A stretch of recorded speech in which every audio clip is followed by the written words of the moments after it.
नमस्कार दोस्तों, मैं अरविंद सर स्वागत करता हूं आप सभी लोगों का अपने YouTube चैनल जय हो जौनपुर पर। चलिए, पिछली वीडियो में हम लोगों ने भैया संज्ञा को ख़त्म कर लिया था। आज हम लोग भैया सर्वनाम के बारे में देखेंगे। तो जितने लोग हैं भैया सभी लोग वीडियो को फटाफट लाइक कर दें। जो भी इस वीडियो को देखे वो तुरंत लाइक कर दे भैया। और टीजीटी पीजीटी के लिए आपको जो संपर्क सूत्र दिया गया था उस पर आप संपर्क करेंगे, आपको ऑनलाइन और ऑफलाइन क्लासेस मिल जाएंगे। ठीक, बाकी चलिए आज हम लोग भैया, आप लोग सहयोग भी बहुत कर रहे हैं, ऐसी कोई बात नहीं है, आपका सदा से आभारी मैं रहा हूँ। ठीक, और आज भी हम आभारी ही हैं और आभारी रहेंगे। आप लोग एक बार वीडियो को शेयर और लाइक जरूर कर दिए करिए। ठीक, चलिए तो बिना समय लिए हुए हम देखते हैं भैया सर्वनाम। बात करते हैं सर्वनाम की। अगर सर्वनाम की बात की जाए भैया तो सर्व माने होता है सभी। सर्व का अर्थ क्या होता है? तो सर्व का अर्थ होता है सभी। नाम का अर्थ होता है भैया संज्ञा। सर्व का अर्थ होता है सभी, नाम का अर्थ होता है संज्ञा। यानी सभी संज्ञा के स्थान पर जो शब्द प्रयोग किए जाएंगे उसे हम क्या कहेंगे? सर्वनाम कहेंगे। एक संज्ञा के स्थान पर नहीं, सभी संज्ञाओं के स्थान पर जो शब्द प्रयोग किए जाएंगे उसे हम क्या कहेंगे भैया? सर्वनाम कहेंगे। अगर सर्वनाम की बात करें तो जिसे अगर हम कहते हैं वह राम जाता है, राम जाता है, तो राम जाता है भैया, तो हम कह सकते हैं ना कि वह जाता है, वह जाता है। राम जाता है तो वह जाता है, यानी राम के स्थान पर हमने किसका प्रयोग किया भैया? वह का प्रयोग किया। ठीक, अगर हम कहते हैं भैया सीता पढ़ती है, तो सीता के स्थान पर हमने किसका प्रयोग किया? वह पढ़ती है, वह पढ़ती है। अच्छा, इतने नहीं भैया, अगर हम कह दें लड़का खेलता है,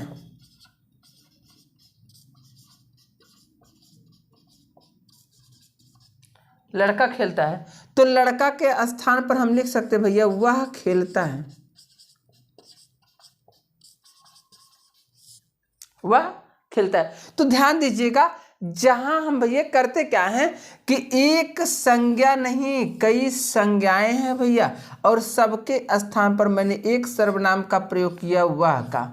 तो ध्यान दीजिएगा, संज्ञा एक हो या अधिक हो, एक से अधिक संज्ञा के स्थान पर एक सर्वनाम का प्रयोग किया जा सकता है।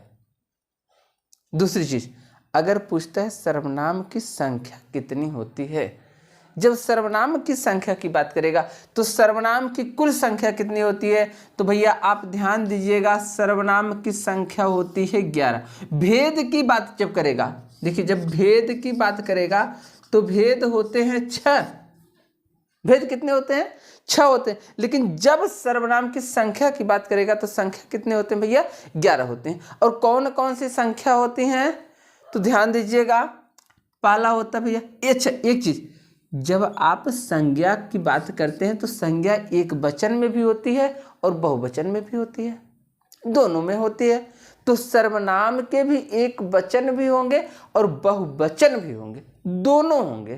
तो इस प्रकार से हम इसको एक वचन में भी देखेंगे और बहुवचन दोनों में देखेंगे भैया। ठीक, तो अगर एक वचन की बात करेगा, जैसे एक वचन, अगर एक वचन की बात करेगा तो एक वचन में आएगा मैं एक वचन है। ठीक, मैं, तू भी क्या है? एक वचन है। यह, वह, जो, सो, आप, क्या,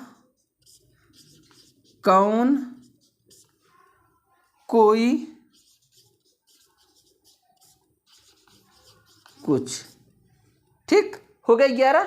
देखिए 11, 10, 9, 8, 7, 6, 5, 4, 3, 2, 1 हो गए 11। अच्छा, इस सर्वनाम की 11 संख्या होती है। लेकिन मैंने कहा कि अगर संज्ञा एक वचन होती है और बहुवचन होती है तो सर्वनाम भी एक वचन होंगे और बहुवचन होंगे। तो ध्यान दीजिएगा, अगर सर्वनाम एक वचन और बहुवचन दोनों होंगे तो भैया यहाँ पर बहुवचन की बात की जाएगी। तो बहुवचन में क्या होगा भैया, मैं का बहुवचन होता है हम। जैसे आप अंग्रेजी में पढ़ते हैं आई का बहुवचन वी, वैसे मैं का बहुवचन हम। ठीक। अच्छा, तू का बहुवचन भैया तुम। तू की बात जब भी आती है मुझे वो कबीरदास का एक दोहा याद आता है कि तू तू करता तू भैया मुझ में रही न हूँ, बारी फेरी बल गई जिद देखी तू ना। कबीरदास को किससे प्रेम हुआ भैया, इनकी जो भक्ति थी वो माधुर भाव की थी, और इनको प्रेम हो गया राम से। राम को अपना स्वामी मानते थे। दुल्हन गावो मंगलाचार, हम घर ही राजा राम भरतार। और आज के कबीर कौन हो गए भैया, तू तू करता तू भैया मुझ में रही न हूँ, बारी फेरी बल गई जिद देखी तू।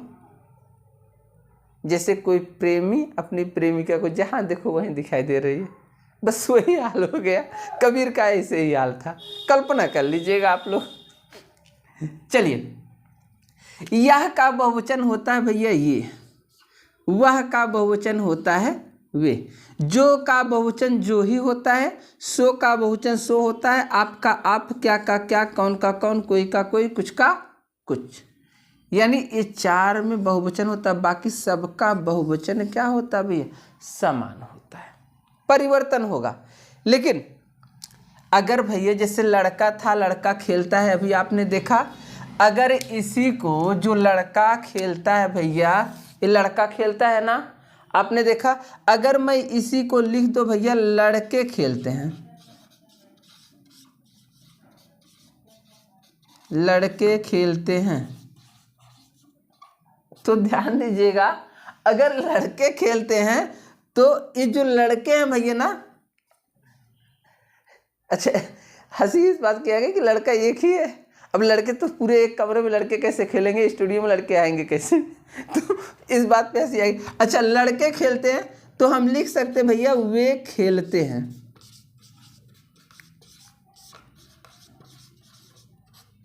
लड़के खेलते हैं वे खेलते हैं। अब आप एक चीज का ध्यान रखिएगा, मैंने इसका वचन तो परिवर्तित कर दिया, लड़का खेलता है तो वह खेलता है, लड़के खेलते हैं तो वे खेलते हैं, यानी वचन के आधार पर सर्वनाम का परिवर्तन हो रहा है ना, इसमें कोई दिक्कत नहीं होनी चाहिए। लेकिन भैया ध्यान दीजिएगा, अगर लिंग का परिवर्तन करें तब, जैसे लड़की देखती है, ध्यान दीजिएगा हमको नहीं दिख रही है, ठीक, लड़के देखती है तो आप लिख सकते भैया वह देखती है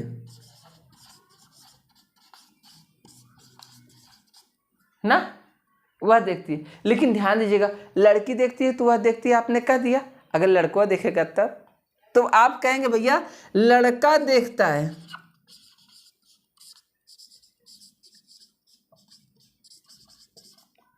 तो इसके लिए भी आप कहेंगे वह देखता है, लड़का देखता है तो वह देखता है, यानी लड़का हुआ या लड़की हुई दोनों के लिए हमने क्या प्रयोग किया भैया, वह का। सबसे महत्वपूर्ण प्रश्न जिसका हल अब आप जान लीजिए, सर्वनाम कहता क्या भैया, इसे आप लोग अच्छे से भैया कहीं लिख लीजिए, भूल जाते हैं आप लोग बड़ी जल्दी ना। ध्यान दीजिएगा, लिंग के आधार पर, लिंग के आधार पर सर्वनाम का परिवर्तन नहीं होता है, लिंग के आधार पर सर्वनाम का परिवर्तन नहीं होता है। इस चीज का भैया विशेष गौर आप लोग करेंगे कि सर्वनाम के आधार पर लिंग का कोई भी परिवर्तन संभव नहीं है, यानी आप लिंग का परिवर्तन कर ही नहीं सकते सर्वनाम के आधार पर। मैं स्याही डाल दूं थोड़ा सा,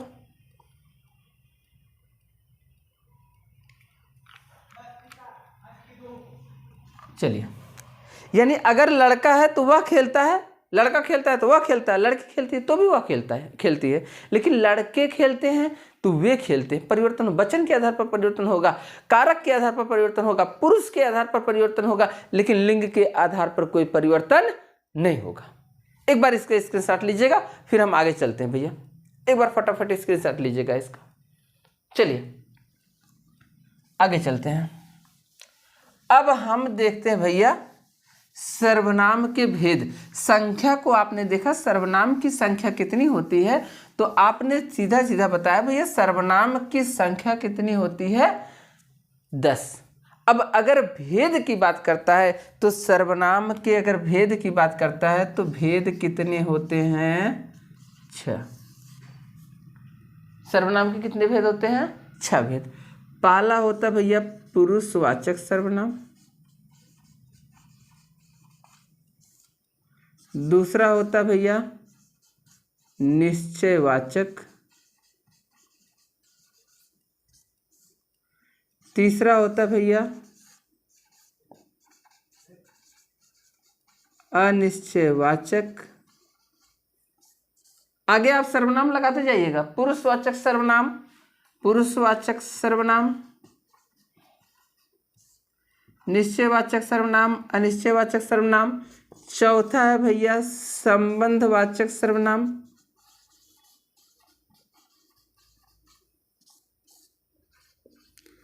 पांचवा है भैया निजवाचक सर्वनाम,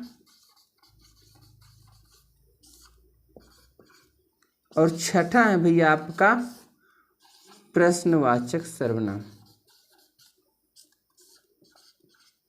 यानी सर्वनाम के कुल कितने भेद होते हैं, तो ध्यान दीजिएगा सर्वनाम के कुल 6 भेद होते हैं। अच्छा एक चीज ध्यान दीजिएगा भैया, ये जो 6 भेद है ना, इसे आज हम लोग नहीं देखेंगे ठीक, इसे हम लोग देखेंगे भैया पुनः अगले एपिसोड में। और ध्यान दीजिएगा अगले एपिसोड में हम लोग कम से कम 3 सर्वनाम को कवर करेंगे भैया, और 3 अगले में। और अब हम लोग जल्दी जल्दी चलेंगे। आज से आपका ऑनलाइन ऑफलाइन टीजीटी पीजीटी का बैच शुरू होना था। ऑफलाइन तो आपका शुरू हो गया भैया, लेकिन ऑनलाइन अभी नहीं शुरू हो पाया है। अगर आप जौनपुर की धरती से हैं तो ऑफलाइन बैच आप ज्वाइन कर सकते हैं। ठीक, फ़ोन करके आप ऑफलाइन बैच ज्वाइन कर लीजिए। बाकी आप सभी लोगों को ढेर सारी शुभकामनाएं और बधाइयाँ। मिलते हैं अगले एपिसोड में।